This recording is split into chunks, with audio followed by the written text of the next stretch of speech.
अल्लाह की ओर से एक दुखद और भयावह सजा एक हाफिज कुरान लड़की पर आई, जिसने वहां मौजूद सभी को हक्का बक्का कर दिया और लोग अपनी आंखों पर विश्वास नहीं कर पाए। किसी को भी समझ नहीं आया कि एक हाफिज कुरान लड़की पर ऐसी सजा क्यों आई। लेकिन आइए जानते हैं कि उसने कौन सी गलतियां की। शुरू करने से पहले अगर आप अल्लाह और उनके संदेशवाहक हजरत मोहम्मद सल्लल्लाहु अलैहि वसल्लम पर विश्वास करते हैं तो कृपया अल्लाहु अकबर कमेंट बॉक्स में लिखें। तो यह कहानी एक खूबसूरत लड़की की है जो हाफिज कुरान भी थी। उसकी सुंदरता इतनी आकर्षक थी कि जो भी उसे देखता वह मंत्रमुग्ध हो जाता। लोग कहते थे कि अगर चांद ने उसका चेहरा देखा तो वह शर्म से छुप जाएगा। उसके माथे पर इबादत का निशान था और उसके दिल में तवक्कुल, अल्लाह पर भरोसा की रोशनी थी। वह केवल सुंदर नहीं थी, बल्कि उसके व्यक्तित्व का हर पहलू लोगों के दिलों को छू जाता था। उसकी सुंदरता सिर्फ गांव तक ही नहीं, बल्कि दूर दूर तक चर्चा का विषय थी। लोग कहते थे, यह लड़की इस दुनिया की सुंदरता नहीं, बल्कि स्वर्ग से एक तोहफा है। हालांकि उसकी असली पहचान उसकी सुंदरता नहीं, बल्कि उसकी इबादत और नेक काम थे। वही अपनी रातें नमाज और सजदा में बिताती और दिन कुरान की तिलावत और अल्लाह की याद में खर्च करती। लोग अक्सर कहते थे, जब सुंदरता इबादत में लिपटी होती है तो वह दिलों को अल्लाह की ओर खींच लेती है। उसमें 3 ऐसी खूबियां थीं जो सबको आकर्षित करती थी। वह एक नेक इबादत करने वाली थी, अत्यधिक सुंदर थी और अभी भी अविवाहित थी। उसका चरित्र सबके लिए एक आदर्श था, लेकिन उसके जीवन में एक ऐसा पहलू था जिसने उसकी तबाही का कारण बना और उसकी पूरी पहचान मिटा दी। उसकी कहानी का अंत चौंकाने वाला था। गांव का हर युवक उसे शादी करने का सपना देखता था, क्योंकि वे मानते थे कि जो भी उसे पत्नी बनाएगा वह इस दुनिया और आखिरत दोनों में सफल होगा। उसकी शादी का दिन आया और पूरा गांव उत्सुकता से उस जोड़े को देखने का इंतजार कर रहा था। दुल्हन सफेद रंग की पोशाक में सुंदरता और रोशनी की मूरत बनकर दिख रही थी, जैसे कोई स्वर्ग से आई हो पृथ्वी पर उतर आई हो। दूल्हा शुक्रगुजारी से अभिभूत था और वह सोच रहा था कि अल्लाह ने उसे कितनी बड़ी नेमत दी है। लोग उससे कहते थे, तुम अल्लाह की रहमत से धन्य हो। ऐसी सुंदर और नेक लड़की से शादी करना एक चमत्कार है। सभी को ऐसी पत्नी नहीं मिलती। जब दूल्हा कमरे में आया तो दुल्हन बिस्तर पर बैठी थी, अपना सिर झुकाकर शर्म के साथ, जैसे चांद अपनी रोशनी छुपा रहा हो। कमरे में शांति थी और दुल्हन के कपड़ों से आने वाली खुशबू माहौल को खास बना रही थी। दूल्हा धीरे धीरे उसकी ओर बढ़ा। उसका दिल खुशी और भावनाओं से भरा हुआ था। उसने सोचा, आज से वह मेरी जीवन संगिनी होगी, मेरी शांति, मेरा सहारा। वह उसके पास बैठा और धीरे से कहा, ओ मेरी जीवन संगिनी, मैं तुमसे हमेशा साथ रहने, तुम्हें सारी खुशियां देने, तुम्हारे दुखों को सहने, तुम्हारी इज्जत करने और तुम्हारे माता पिता की सेवा करने का वादा करता हूं। हम साथ में जीवन की सभी कठिनाइयों का सामना करेंगे और मैं कभी तुम्हें अकेला नहीं छोड़ूंगा। उनका जीवन एक दूसरे के प्रति प्यार और शांति से भरा हुआ था।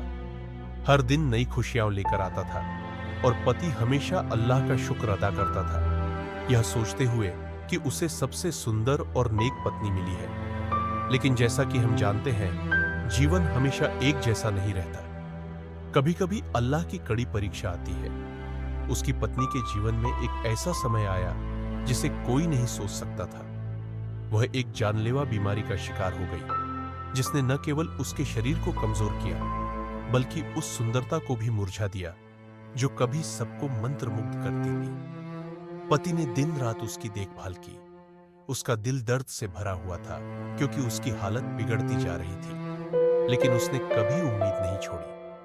वह हर पल अल्लाह से दुआ करता, ओ अल्लाह, मेरी पत्नी को ठीक कर दे, वह मेरी शांति है। लेकिन फिर आया वह दिन जब सबसे बड़ी परीक्षा आई। वह दिन जब मृत्यु ने उसे छीन लिया। उसकी पत्नी का निधन हो गया और पति, जिसने अपनी सारी खुशी उसकी मुस्कान में पाई थी, अब शोक के सागर में डूब गया।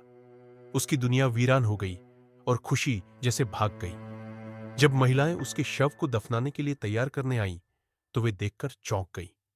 वह महिला जो कभी सुंदरता की मिसाल थी, जिसकी रोशनी ने चाँद को भी शर्मा दिया था, अब बिल्कुल बदल चुकी थी।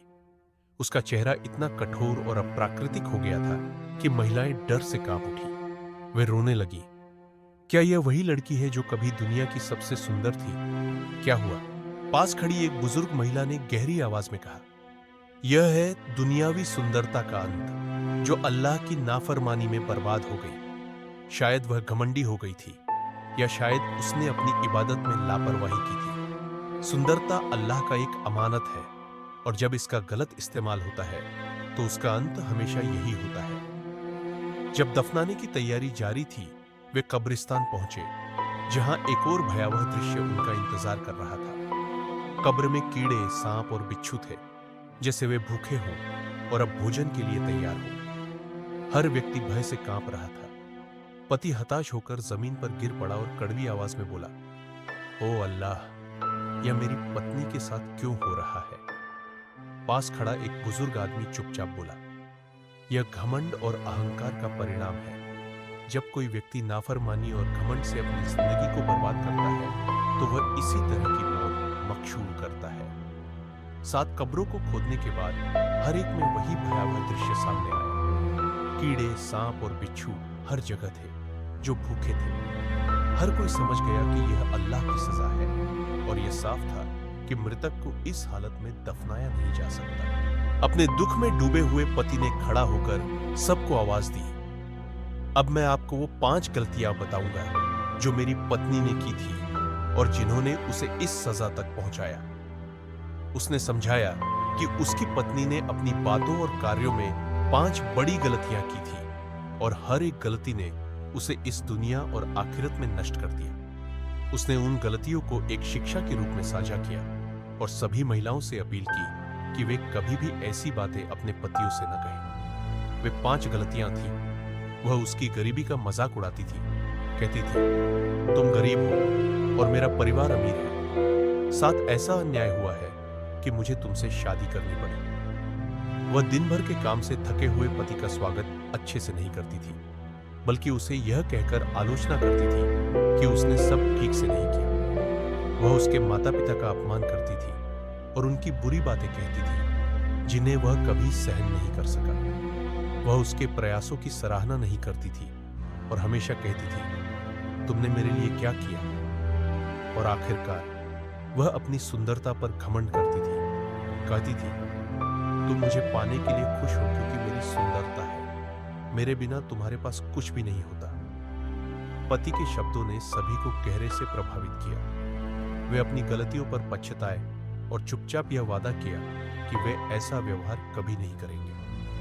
यह कहानी एक शिक्षा बन गई, जिसने यह दिखाया कि अहंकार, अल्लाह की नाफरमानी और लापरवाह शब्द इस दुनिया और अगले जीवन में विनाश का कारण बन सकते हैं। अल्लाह हम सभी को इन गलतियों से बचने की तौफीक दे और सही रास्ते पर चलने की हिम्मत दे।